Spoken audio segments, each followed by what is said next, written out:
gay rights, women's rights, and equal racial rights for everyone, whatever their skin color, had pretty much arrived, I would submit, now of course lots of people contest this, but I would submit by the late 20th century and the early part of this century, had arrived at something like their desired destination.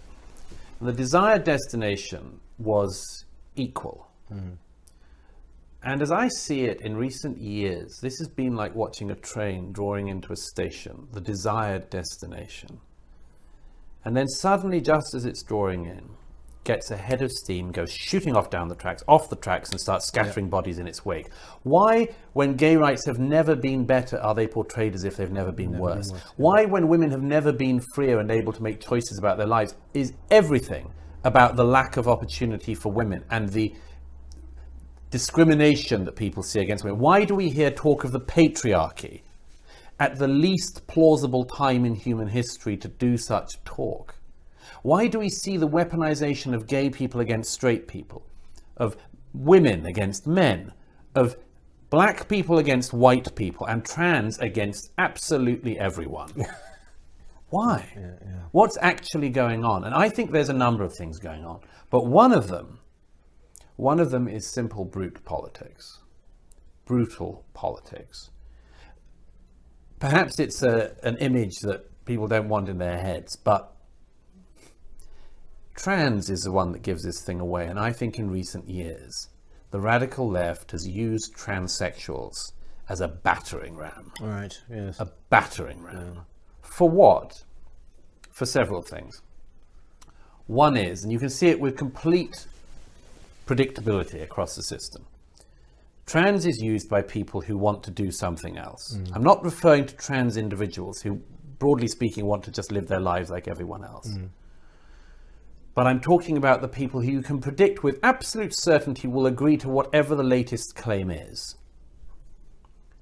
Broadly speaking, they are people who want to wage a conflict on the patriarchal, white, cis, heteronormative, capitalist, democratic societies that we live in.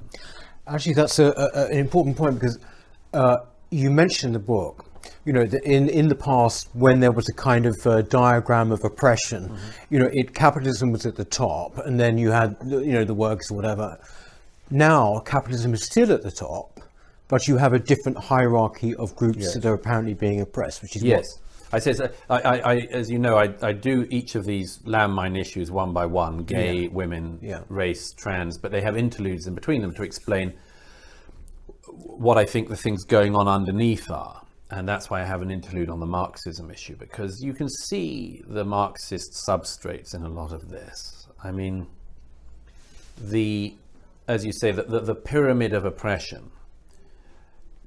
Capital is still at the top, money, finance.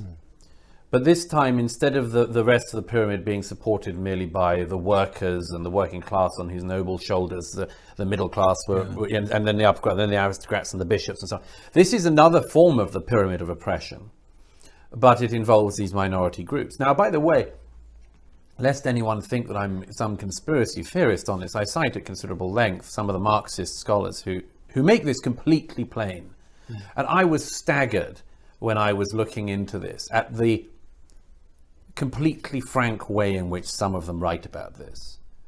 Writers like Lachlan and Mouffe in the 80s are already writing that the working class have basically let us down. Remember, the working class didn't show up for the revolution on time. The working class were a big letdown if you were, you know, a communist in Britain or America in the 20th century. So in the 80s, when they're still trying to work out why the best they've got to show for their horrible experiment is Yugoslavia or Romania, Albania, they're trying to work out why this has happened and why the working class is such a letdown. And they decide that we've got to get a new form of revolutionary class. And they are completely frank that they want to find it in minority groups. They want to find it in women, and one always has to stress that women are not a minority group, but nevertheless they're always packaged in with this. They want to find it in sexual minorities, and they want to find it in racial minorities. Now, there are certain problems in this, and Lachlan and Mouffe, among others, stress that there is a problem because the working class is likely to be racist. This is one of the problems that the communists always had. They always had a problem with the working class. This is just one of them. The working class will be racist and they might not like some of our client groups. Well, this is just another contradiction we need to get over. And in this whole business of contradictions, we see part of the Marxist substructure, but we also see one of the things that the rest of us have to address. Because you and I might think that when you have two opposing things trying to go forward at the same time, one of them's got to give. That contradiction means one of them is wrong. Yeah.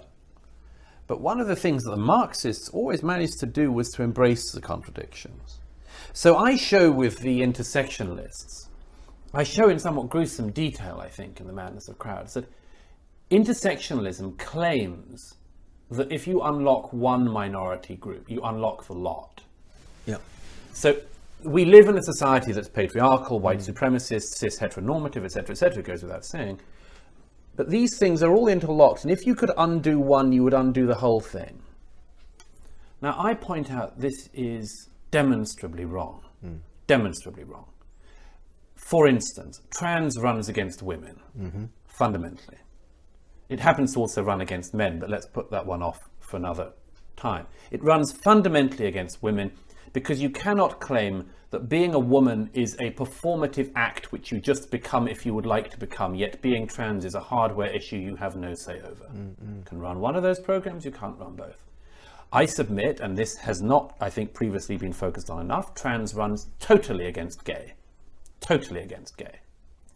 It fundamentally undermines the central claims of the gay and lesbian liberation movements that have gone on over the last half century. So, the intersectionists say, but this will, or if you undo this, never mind the racial one. If you undo these, everything will come right. And I say, no. Since there is such clear and blatant contradictions, why don't you see that one of them has to give?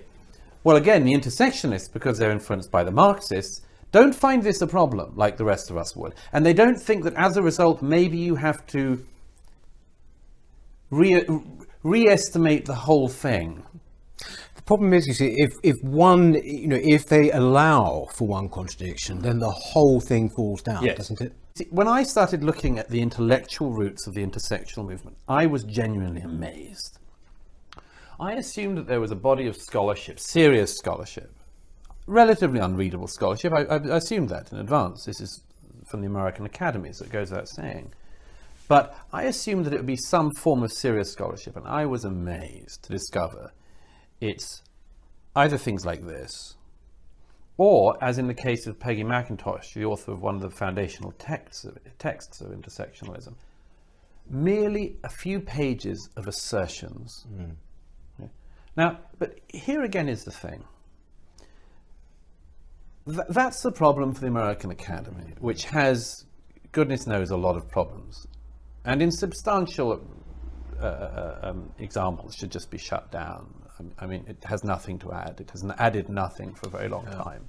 But that's not the interesting thing. The interesting thing is, why would these claims have had such an amazingly easy run across the culture? And I go back to this thing of the post-2008 thing.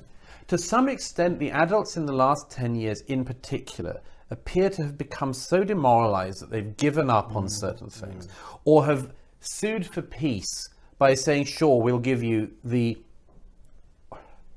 intrinsic bias training, for instance, in major banks, energy companies, and much more.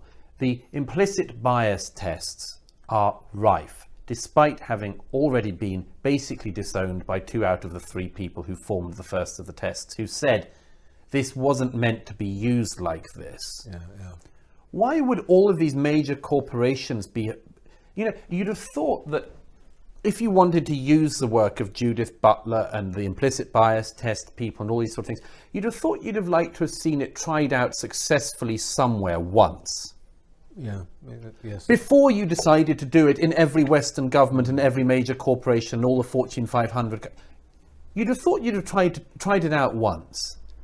And all of this is being tried in company after company. when it is demonstrably not going to work.